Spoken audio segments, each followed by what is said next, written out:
If you like what you're hearing, put your money where your media is by supporting ad-free independent podcasts like this one. Go to lauraflanders.com/membership, and thank you. Lessons from a former prosecutor and a movement to unelect one. This week on the Laura Flanders Show, former prosecutor Paul Butler discusses his new book, Chokehold, and Dispatches from Cleveland documents the pushback in that city after the death of 12-year-old Tamir Rice at the hands of police. All that in my commentary. Don't believe the Democratic Party hype about election night 2017. It's all coming up this week on the Laura Flanders Show, the place where the people who say it can't be done take a back seat to the people who are doing it. Welcome.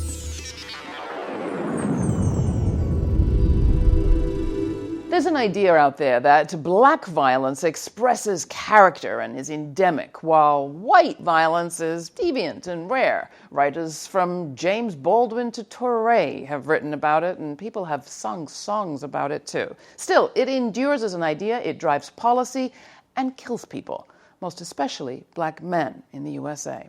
As a public prosecutor, today's guest, Paul Butler, used the idea to put black men away. As a black man himself, he's also felt its sting. Now he is the author of a new book about the system that's grown up around that lie and how it is enforced. It's called Chokehold. It's just out from the New Press. It's being hailed as doing for policing what Michelle Alexander's New Jim Crow did for incarceration. Paul, welcome to the program. Glad to have you. Great to be here. Chokehold. You don't just mean what police do, although you do mean that, right? The chokehold is a way of thinking about what happens to African American men. Part one, we're looked at as thugs, as potential criminals. And the second part is the way that law and society respond to control, to put down the thug. It ranges from everyday social practices, like folks not wanting to sit next to black men on the subway. You know, I talk about the experiences of men who take the Amtrak, where you can choose your seat. They don't want to sit next to us. On Southwest Airline, where you get to choose your own seat as well, if there's a brother sitting on the aisle seat and a brother sitting in the window seat, no one wants to sit in the middle. There's a joke that African American men love Southwest because we get more leg room. Which you need. Exactly. But there's also obviously much more troublesome response as well, which is from the police and from the criminal justice system, where African American men are way more likely to be stopped and frisked, shot, beat up, and even killed by the police. Describe what you mean by chokehold, though, the quality of it having to do with not just holding someone down and forcing them or asking them or demanding them to submit, but making it impossible for them to actually do so. Yeah, so a lot of police departments outlaw chokeholds, although that doesn't stop the police from actually use them. That didn't stop the NYPD from using one against Eric Garner, a black man whose crime was selling tobacco cigarettes on the street. When the officer perceived that he wasn't cooperating with the arrest, the officer put Mr. Garner in an illegal chokehold. He said, "I can't breathe," 13 times, right. And then he died right there on the street. That's an image, very visceral, but again, it's also a way of understanding what happens to African American men. The reason that chokeholds are outlawed is because the police are trying to force you to do something, but you can't do it because you cannot breathe. Right. And that's an apt way of thinking about how black people are treated by the law. We're blamed for the circumstances in which we have no choice but to, you know, I'm thinking of a song, Marvin Gaye, Make Me Wanna Holler. It makes us, this vice grip that we're placed in, it makes us want to holler. And so when some folks have predictable reactions to all of this subordination, all of this oppression, 300 years from slavery to the old Jim Crow to the new Jim Crow, when people have predictable reactions to all of that, then the law goes, see, that's what I told you. That's why they need to be kept down. And am I right in saying that that was actually a kind of set of myths and ideas that you actually took advantage of when you were a prosecutor? You know, I use my presence as a black man. I use this beautiful chocolate skin to send a message, especially when I was in D.C., working in front of African-American jurors. If you go to criminal court in D.C., you would think that white people don't commit crimes. They're 50% of the city, but they're not present in the criminal court. And in lots of big cities in the United States, Miami, New York, Los Angeles, you don't see white folks the way that you see African-American people and Latino people and Native people. In D.C., where most of the jurors were African-American like me, those jurors knew that wasn't right. So I was hired to be a black prosecutor. I was hired so jurors could see this beautiful chocolate skin. It was supposed to send them a message. Don't worry. Everything's okay. Go to sleep. And was it? Everything is so not okay, Laura. You know, sometimes when I talk about this chokehold metaphor, sometimes people say I'm being over the top. I'm exaggerating, but that's why I wanted to include lots of data. Right. There's some facts that folks just don't believe. For example, the way that the law works with regard to capital punishment. The Supreme Court has a case that says that if you have mental deficiencies or disabilities, you can't be executed because you can't appreciate what you've done. There are several states that have this way of testing your mental ability, which is they give you an IQ test. And then for African American men, they take this test, and then the state adds 15 points to their IQ. On the grounds that the test discriminated against black men. So the very work people have done to show that that test is discriminatory gets people killed. Yes, they get bumped up, they get 15 points added to their IQ so that they can be executed. So very quickly, the statistics, you pack the book full of them, and we'll show some of them. Are black men dangerous? What's the answer to that question? Not compared to white men. That's the answer. So men as a group are certainly dangerous compared to women. So one of the things I wanted to do in this book was to take advantage of this amazing theory founded by our mutual friend, Kimberly Crenshaw, intersectionality. A lot of what happens to African American men happens because we're black and because we're men. And so, yes, men are more likely to commit crime. But when you add race to the mix, again, a lot of people don't know that more violent crime is committed by white men than by African American men. A white person is much more likely, 100 times more likely, to be victimized by another white person than he or she is by an African American. It's certainly true that African American men commit a disproportionate share of certain kinds of street crime, but there, the most likely victim is somebody who looks like me, another African-American man. This is the Laura Flanders Show. I'm Laura Flanders. My guest, former prosecutor and Georgetown law professor Paul Butler, has a new book, Chokehold, Policing Black Men, in which he breaks down the suffocating effects of being black and male in the USA and why the system is broke on purpose. More to come. I can't hear my brother crying, I can't breathe. Struggle, and I can't leave. We all know the solution, but they blame you and me. We ain't gonna stop until love is free. Every man has a troubled side that he just can't deny.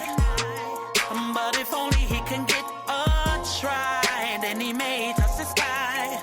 Most times it'll get hard, but want to lose the only love that they have. I know and you know, life can change as the wind blows. I can't hear my brother crying, I can't breathe. That was I Can't Breathe by the Garner family, released on the second anniversary of Eric Garner's death by New York Police Department officer Danielle Pantaleo. 'Tis the start of the season for giving. If you like our radical, ad-free, independent coverage of grassroots leaders and their movements, take a look at our new Patreon campaign and see how you can get involved at any one of 5 levels, from rebel to revolutionary. Go to lauraflanders.com for more information and check out all our campaign offerings of special gifts. If you become a sustaining member for as little as $2 a month, all sorts of things could be in store for you. And for the many who've already made a donation this year, your name's featured in a special honor roll in the credits of the TV show that's airing this week. on Free Speech TV, Link TV, and now CUNY TV in the New York area, or you can simply watch at our website or follow our YouTube channel. Check it out. Later in the program, excerpts from Dispatches from Cleveland, a documentary in 5 parts following the pushback after the death of 12-year-old Tamir Rice. All that in my commentary. Don't believe the Democratic Party hype about election 2017. But first, back to my guest, former prosecutor and esteemed Georgetown law professor Paul Butler. We're talking about his new book, Chokehold, Policing Black Men. African Americans never have had an easy relationship with the police, so what's it going to take to end a system or reform one that was set up to protect the protectors over the people? Take a listen. So much I want to get to, but we've just talked about one of the myths. Another one now in sort of liberal circles is that Donald Trump is kind of the apocalypse for all of this. Is he? Is this situation that we're facing now exponentially worse than where we've been before?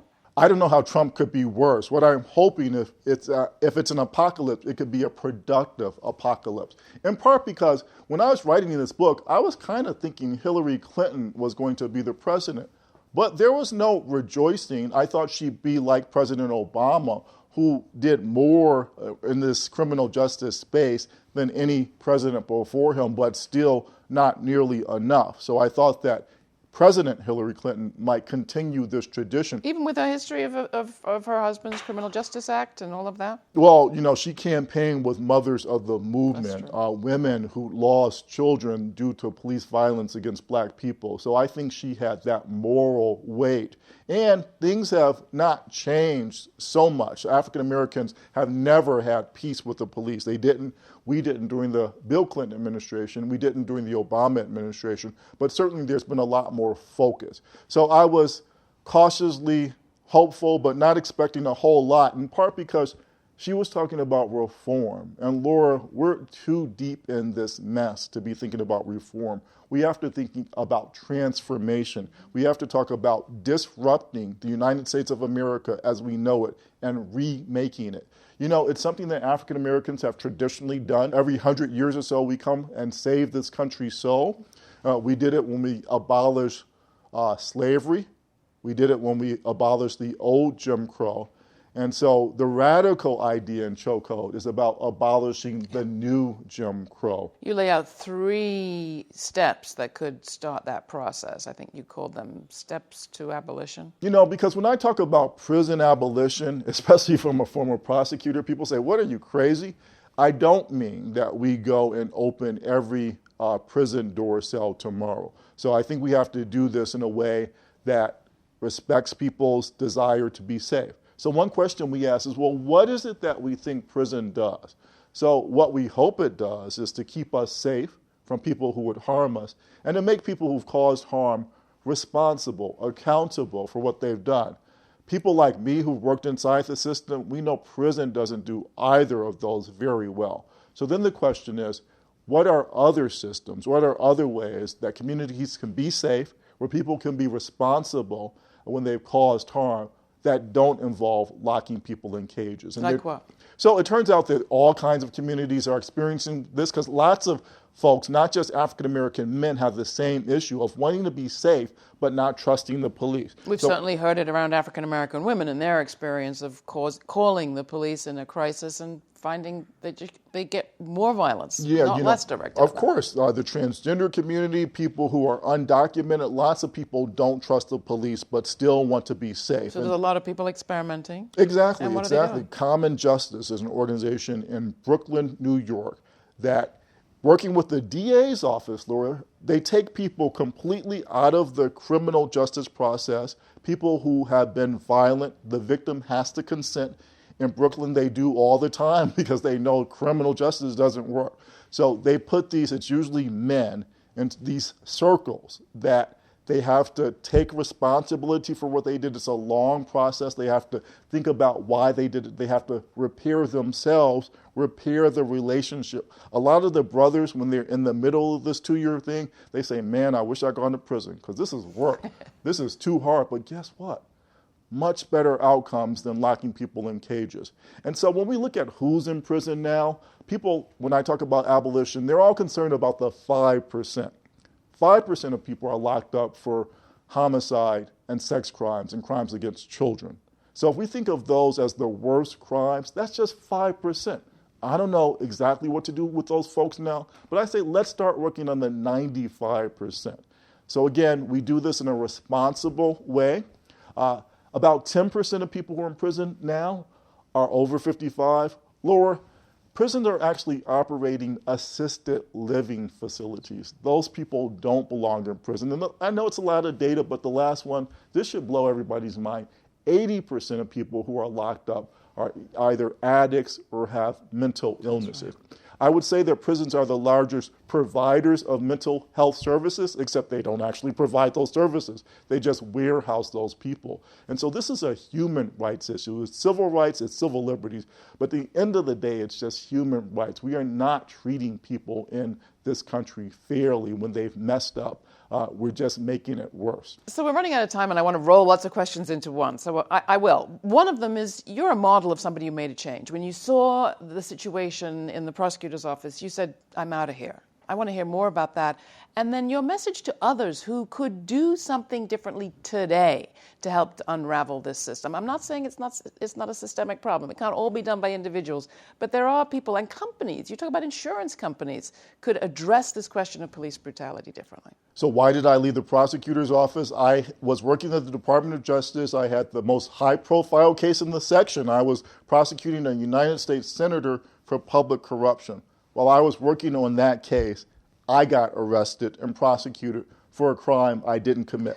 I won't say what happened because I want everybody to buy the book and find out for themselves, but I'll give you a hint. Things worked out fine for me. Things worked out fine because I hired the best lawyer in the city because I could afford her. Things worked out fine because I had social standing. We made sure the jurors knew I'd gone to Yale and to Harvard Law School. Things worked out fine for me because I had skills. I literally prosecuted people in the same courtroom where I was being prosecuted. The other reason, Laura, things worked out fine for me is because I was innocent. Yeah. But that didn't seem like the most important reason. And so I just couldn't do that work anymore. So what do we do to get to the revolution? I understand abolition of prisons isn't going to happen tomorrow, 100 years. I'm pretty sure 50 years, I'm hopeful, but not tomorrow. So what do we do in the meantime to make the police stop treating black men the way they do, to stop putting their hands all over our body, beating us up, shooting us, making us feel like less than? Two easy things with cops. Half of police officers should be women. Women are much less likely to do the kinds of violent things that male officers do, and they're better officers. They're better at working out things without arresting folks. Also, police officers should be required to have college degrees. When you have officers who are better educated, they tend to be less racist and also better at working things out without making arrests. And it's all about the Benjamins, right? So this is crazy. A lot of police departments now have insurance. They're saying, we know we're going to get sued and we know we're going to be liable because, yeah, we beat up and kill people when we shouldn't. So that creates this problem that economists call moral hazard. When you know you have a certain amount of money to pay, it makes you less willing to rein in your conduct. But what insurance companies are doing is saying, we don't want to pay this money at all, so you guys need to act right. So it's actually insurance companies as much as the Department of Justice and local politicians who are coming in and teaching officers, training them better. You know, that's one thing about American police. 18,000 different departments, no national standards, no national requirements. So we get all of these, Keystone cops who we're seeing, unfortunately, but when you give a Keystone cop a gun, a badge, and the power to arrest, we get Ferguson, we get 12-year-old Tamir Rice, we get Sandra Bland. So the stakes are high. I wanted to write a book that was entertaining in a sense because I want the medicine to go down easy. But this is hard medicine, Laura. The stakes are really high. Thanks so much for coming in, Paul. Great to be here. Great to have you. That was Professor Paul Butler, former prosecutor and author of Chokehold, Policing Black Men, on the American criminal justice system and its impact, especially on African-American males. Just out from the New Press, it's being hailed as doing for policing what Michelle Alexander's new Jim Crow did for incarceration. You can watch some video explainers making sense of the multitude of statistics featured in Chokehold at our website in this week's TV edition of the Laura Flanders Show. And while you're at it, please subscribe to our mailing list. Help us spread the word to your followers too.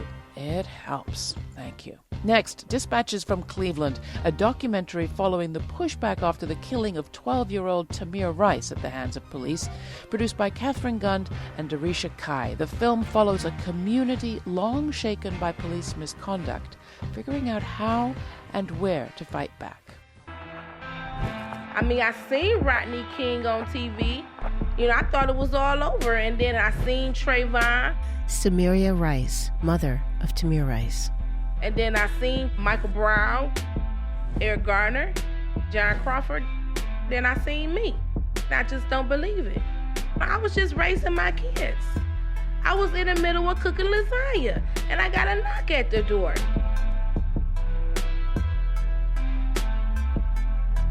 I think that this system needs to be dismantled and rebuilt. We will get justice for our children. Believe that. They made me a leader. I didn't ask to be a leader. They made me a leader when they killed my son. I don't care about no money in the world. I don't care about none of that. All I need is an indictment and conviction. Maybe you can get me to be quiet if you do that. But if you ain't gonna do that, you just gonna have to deal with it. I think that's what every mother wants, to ease the pain just a little bit. 8 months after my cousin was murdered, we turned in a petition with 63,000 signatures asking for Magenti to issue an arrest of the officers that killed Tamir Rice. Today I'm here to turn in a petition with 200,000 signatures asking him to step down and appoint a special prosecutor in Tamir's case. For the past year, a family, a community has demanded more from Prosecutor McGinty and the officers responsible for pulling the trigger. It is an embarrassment that the prosecutor is not acting in the best interest of the people and of a child's life. Where's he at? I would like to speak with him. I don't think he's going to be available this afternoon. He wasn't available. You don't think? Can you find out? When will he be available? You said you didn't Not think. sure. Well, he's in a court hearing right now, and he has meetings this afternoon. Is he aware that the petitions have been delivered for him to recuse himself? What would you do if it was your 12-year-old? How would you feel? I'm sure I'd feel terrible. We'd all feel terrible. We feel terrible about what happened to Tamir Rice. Admit that you're doing nothing. Is Magenti going to advocate for charges against these officers to the grand jury? What the prosecutor has said is that when the investigation is I heard what he complete, said. My question was, is he going to advocate for charges against the officers that murdered my cousin? happy to take your petition. That's all we can do at this point. Petitions. How we're going to use our collective vote to hold people accountable who say they're going to do things for our community.